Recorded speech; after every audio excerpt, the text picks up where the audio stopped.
Yeah, so I'm from not too far away from here, but I had never heard of the school until our offensive coordinator reached out to me through Twitter and said, "Hey Nick, I saw your film. We'd love to have you up for a visit." And I'll never forget, I was in the car with my dad, and I said to my dad, "Oh, some coach just reached out to me from CWRU. Like, I don't know what is that?" And my dad kind of like perked up. He was like, "Is that Case Western Reserve University?" And I was like, "I guess so. I'm not sure." And he's like, "You better respond to that guy, and you're going on a visit there because that's a great school." And I was like, "All right, let's do it." It just seemed like it was a place that I can make home. The campus was beautiful. All the people were super nice. The coaches were nice. And then, once I got to learn more about the academic rigor here in the background, I knew that that's something that I wanted in my college life.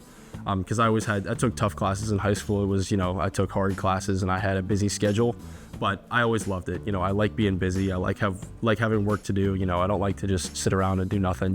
I like to have a lot on my plate, I guess. I like to be busy and get things done. Yeah, so I would say that my dad was a driving factor in that regard. He is a mechanical engineer, so he kind of implanted that in me from a young age. Obviously growing up in Pittsburgh, there's bridges everywhere. We drove over bridges all the time, and every time we drove over a bridge, my dad would be talking about the bridge and pointing out things about the bridge. This bridge is old, it's in bad shape, this bridge, So he kind of sparked my interest in that from a young age. And then when I started thinking about what I actually wanted to do in college, I kind of just took it from there. And I knew I wanted to help people in a job as well. I have a mother and 3 older sisters who are all in the healthcare field. So they help people every single day. And that's one of the big ones that people think about when they think about a job that helps people. They think about first responders and healthcare. And those people, they help people every single day. And I really think my mom and my sisters are heroes for what they do.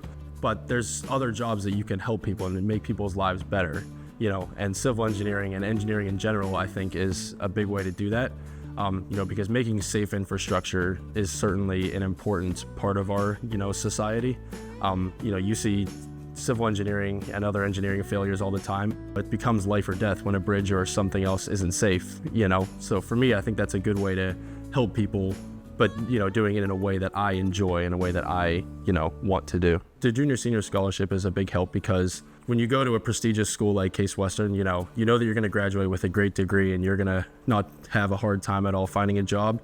But what comes along with that is, the price tag, the financials and all that stuff. So the junior senior scholarship has certainly been a huge help because I know that, once I graduate, I'm going to have, less of a hard time paying that off. And it's really going to be, a great financial help and a great mental health help as well.